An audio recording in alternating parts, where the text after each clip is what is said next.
Yo soy el buen pastor, que da la vida por sus ovejas.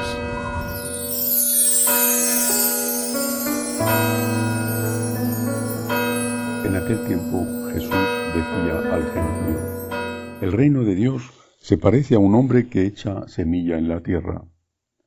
Él duerme de noche y se levanta de mañana.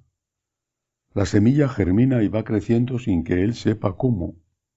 La tierra va produciendo frutos sola, primero los tallos, luego la espiga, después el grano. Cuando el grano está a punto se mete la hoz, porque ha llegado la siega. Dijo también: ¿con qué podemos comparar el reino de Dios? ¿Qué parábola usaremos? ¿Con un grano de mostaza? Al sembrarlo en la tierra es la semilla más pequeña, pero después de sembrada crece. Se hace más alta que las demás hortalizas y echa ramas tan grandes que los pájaros del cielo pueden anidar a su sombra. Con muchas parábolas parecidas les exponía la palabra, acomodándose a su entender. Todo se lo exponía con parábolas, pero a sus discípulos se lo explicaba todo en privado. Palabra del Señor. Gloria a ti, Señor Jesús. Quiero empezar la meditación de este Evangelio por el final del texto que he leído. Jesús hablaba en parábolas para que la gente entendiera. Dice que lo hacía acomodándose a su entender.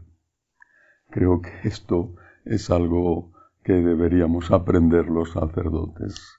Hablar de tal manera que la gente nos entendiera. Afortunadamente en muchos casos eso no es así, y digo afortunadamente porque cuando se dicen herejías y barbaridades, lo mejor que puede pasar es que se digan de tal manera que la gente no las entienda, como ocurre en muchos casos. Primera parábola. El mensaje que quiere decirnos el Señor es que el éxito de un trabajo no depende en primer lugar de la acción del trabajador. Dice el Señor que la tierra va produciendo fruto sola, que el trabajador hace una parte, siembra, y hace otra parte, cosecha, pero la tierra hace una parte. Es decir, el mensaje tiene su propia fuerza. Cuando miramos la iglesia antigua, la iglesia de los primeros años, hasta el año 64 que empieza la persecución, después desde Nerón hasta Diocleciano, inicios del siglo IV, cuando miramos esa época difícil, antes del 64 y hasta el 305, 306, vemos heroicidad, vemos trabajo, vemos a los apóstoles evangelizando, un San Pablo extraordinario, vemos a los mártires. Pero ¿por qué se expandía el cristianismo? ¿Por qué?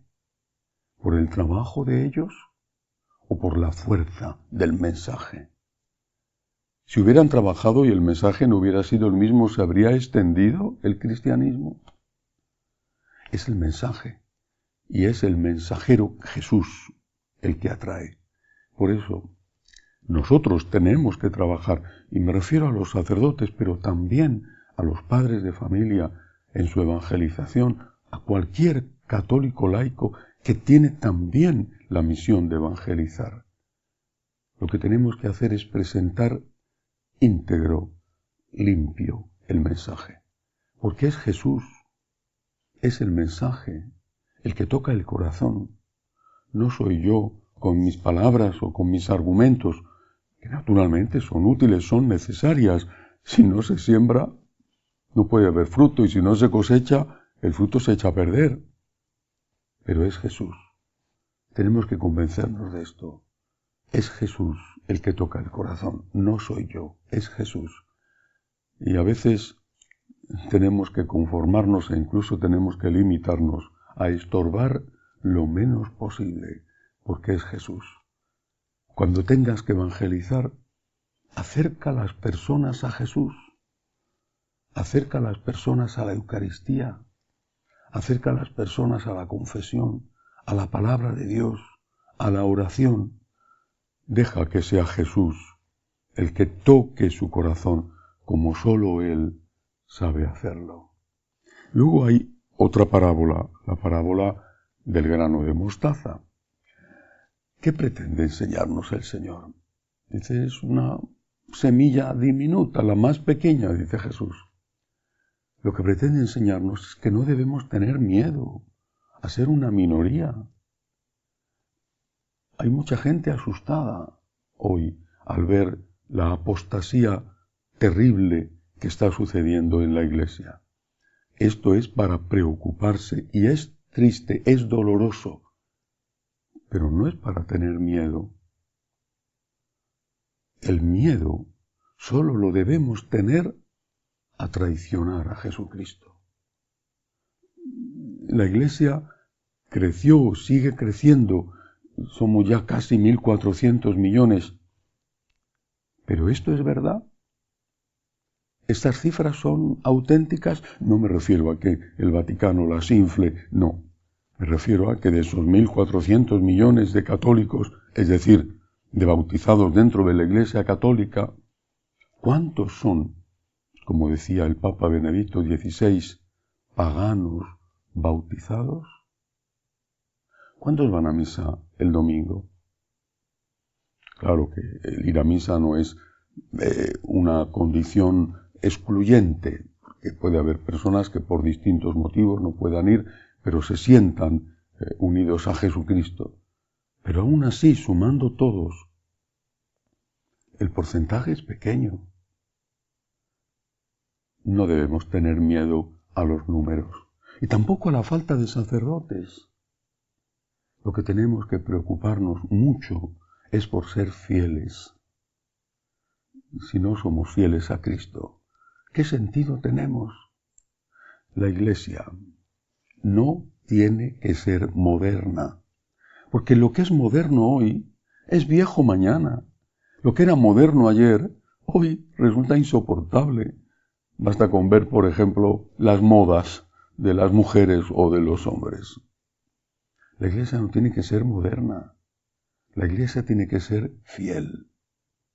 No podemos pagar el precio de la mundanidad, es decir, de adaptarnos continuamente al mundo, buscando el aplauso del mundo, creyendo que así nos perdonarán y nos dejarán existir, porque no es verdad.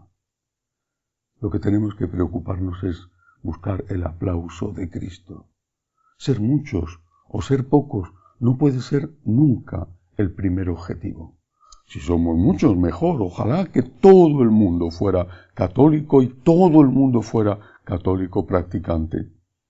Seguiría habiendo pecado porque los católicos practicantes también cometemos pecados, pero sin duda sería de otra manera. Por ejemplo, no habría leyes a favor del aborto. En cualquier caso, ese ser muchos, muchísimos, ser todos, ese no puede ser el primer objetivo. Nuestro primer objetivo es ser fiel, fiel a Cristo, fiel a su mensaje.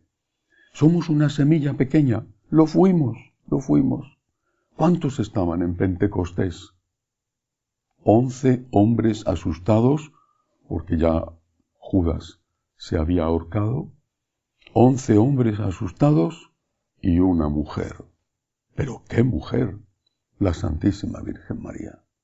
Y de allí salieron no para ser muchos, sino para ser fieles. Y porque fueron fieles, fueron muchos. Démosle gracias a Dios por esta sabiduría que nos enseña. Pidámosle que nos ayude a llevarla a la práctica. Que así sea.